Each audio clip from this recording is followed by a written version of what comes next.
about occupying a hospital that would be there to treat those that they have abused and assaulted and injured, because we want doctors to continue working so that they can uh, treat the injured, so that they can preserve life. So those who are free can join us, but it can't be by force. We can't force anybody to demonstrate. We can't force anybody to protest. People would have to exercise their democratic right to stay away from the protest. That's part of the society that we want to build. There is no society we will create that is based on force. We will be replicating Ruto. We will not be solving any problem. So let's be very clear. We want to solve a problem, and our solution cannot imitate the problem. Our solution has to be better than the problem.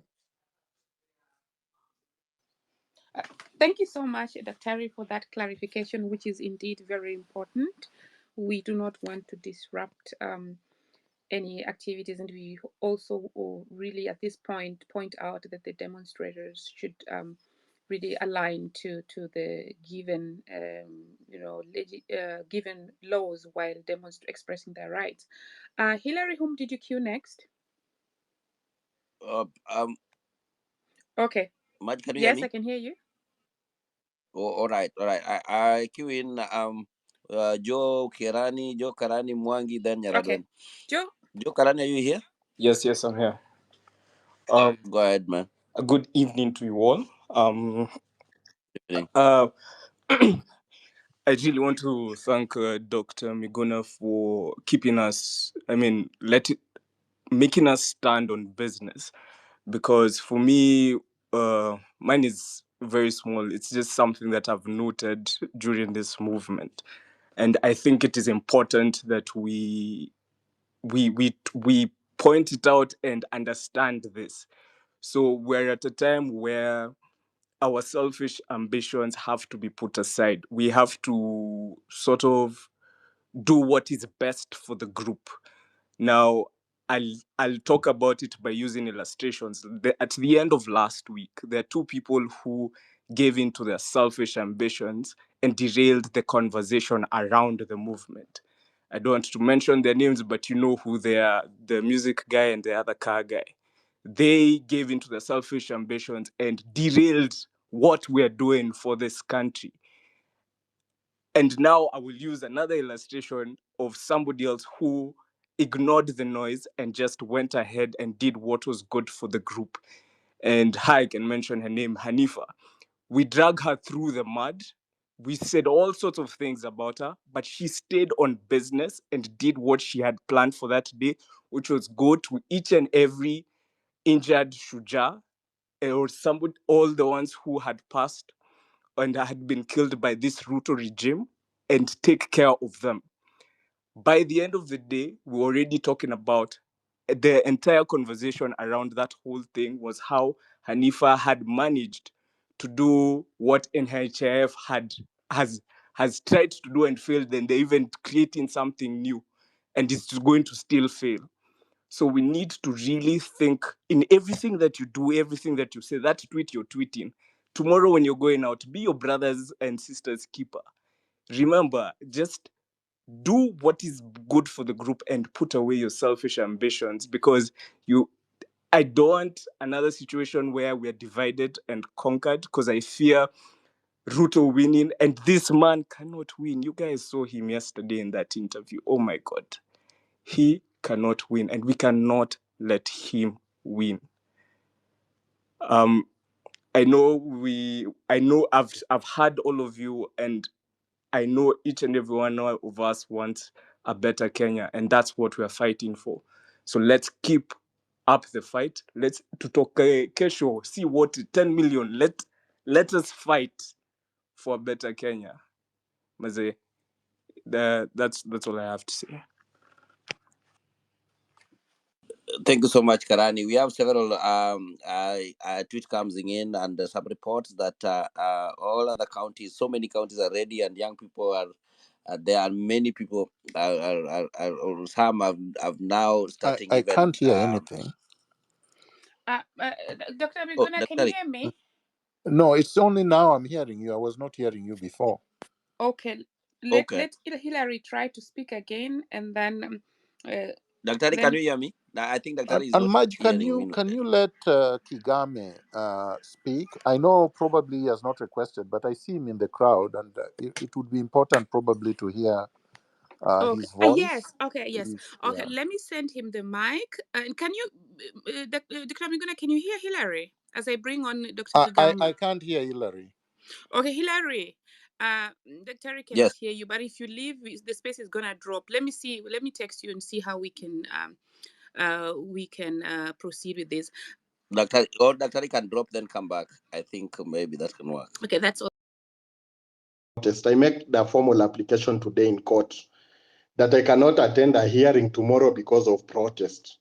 For this revolution to succeed, patriots, we need to talk to every professional and pressurize them to start normalizing walking out of their jobs. Doctors at some point will have to walk out of hospitals at a specific time to show their solidarity to the revolution. A way of incorporating them, let them walk out of the schools.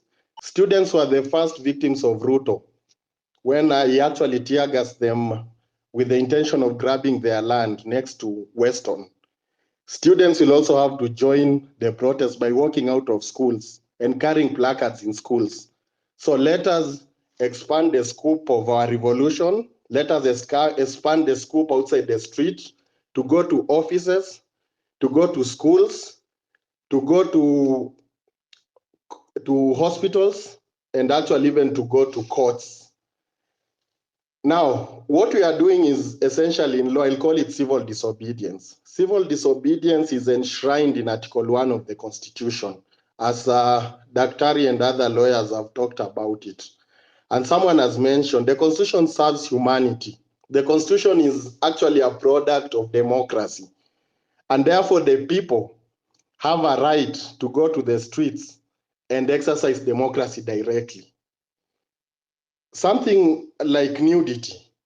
At some point in this long journey to us, this police, people in mass with a plan will have to strip so that any attack from the police is actually stopped by that specific means of resistance.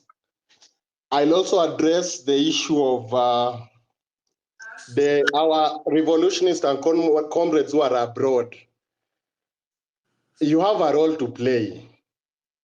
Ensure that you mobilize Kenyans in cities across the world. As the Daktari has noted with a lot of precision, Ruto is a lover of attention. He fears the white man. He wants to be accepted within the company of the likes of Biden. That should not be allowed. In foreign capitals in the world, it has started and it should continue. Let Kenyans stand up and tell the foreign governments that you are dealing with a dangerous person. Do not be lied by this person. It is also a high time that ICC is flooded with petitions from Kenya. That there is a war criminal, there is a person who is committing crimes against humanity on the loose. He has been your client before. He is back on rampage. Ensure that you send petitions to ICC.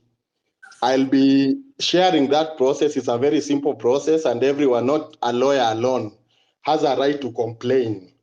That is what happened in Gaza, and you can see the results. Finally, the ICC actually is pursuing an indiction against Netanyahu and his accomplices. The same applies in Kenya. What is happening is crimes against humanity, and we have a role to proceed and petition the ICC to do the necessary. Comrades and patriots, what I'm saying in short is that pressure must come from all directions. The enemy is dangerous, the enemy is insidious, the enemy is sly.